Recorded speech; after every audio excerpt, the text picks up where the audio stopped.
At the end of the week, you will be an entirely different person. What happens in Thailand stays in Thailand. Amen. Amen. Well, season 3 of the hit HBO series The White Lotus arrived on our screens earlier this month, transporting viewers from their couches to the tropical island of Koh Samui in Thailand. But it seems some viewers are already trying to get there in real life, with the 4 seasons reporting a 596% jump in visits to their Koh Samui Resort's webpage and a 767% increase in checks for availability. Now, that uptick has happened at all of the hotel chain's Thailand properties in what could be a travel surge brought on by the so-called White Lotus effect. For more on this phenomenon, I'm joined by CBS News foreign correspondent Ramy Inocencio. Ramy, so what is the White Lotus effect, and is it real?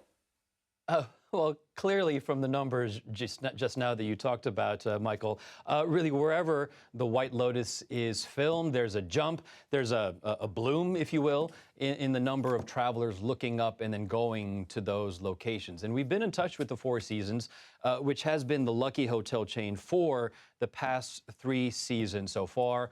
Visits to their Koh Samui page up nearly 600%. But look at the other numbers for Taormina in Sicily, almost 200% in terms of a jump in visits to their page. Maui for season 1, let's round that up to almost 300% year-on-year. And in terms of the effect, we're told that visitors, they are asking about sharing in a slice of the life there. For example, the pineapple suite at the Maui 4 Seasons was one of the main set pieces. Turns out it doesn't actually exist in that name, but it's called the Lokelani Presidential Suite. 3 bedrooms, like we saw. It was redecorated, cost $29,000 a night only. There's also experiences at the Maui Hotel with things like cocktails, food, and massages. But getting away from the 4 seasons, which of course has a vested interest, and they should be boasting about that. But there are other travel websites that really show the same jump, the same boost. For season 3, after Thailand was announced, for example, searches for flights to Thailand on Expedia, they saw double-digit jumps themselves. There we are. We can see it on our map there. Chiang Mai up in the north, 65% jump in searches year-on-year. Phuket on the west coast in the Andaman Sea up 45%, and then Koh Samui, the centerpiece for this season, up 30%. Hotels.com saw searches jump 40%, and home rentals for VRBO, sort of like Airbnb, saw a jump of more than 100%. So to your question, is the White Lotus effect real? There are the numbers. Well, Ramy, does this go beyond the White Lotus? Is television driving tourism? Sure.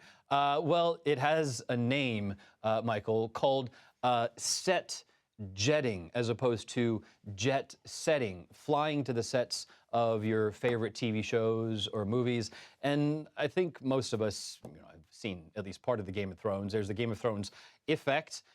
Northern Ireland, Iceland for scenes north of the Wall, Croatia for King's Landing. The British government said that visitors took 30 million overnight trips to Northern Ireland alone during the show's run, increasing by about 4% or so every single year over the seven seasons. There's a Lord of the Rings effect too, New Zealand, the Hobbiton down there.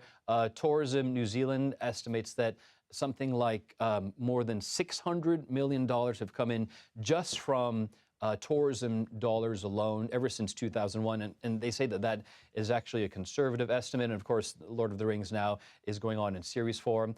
There are other things like Star Wars, right? James Bond.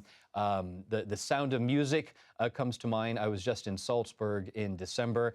There is a fountain there, the Pegasus Fountain, at one of the palaces, and I have to admit that I forced my family to sing Do Re Mi, just like the Sound of Music kids. All right. Well, Ramy Inocencio, thanks so much. Just watching the clips on TV, it looks like a great place to visit. So, yeah, thanks so much.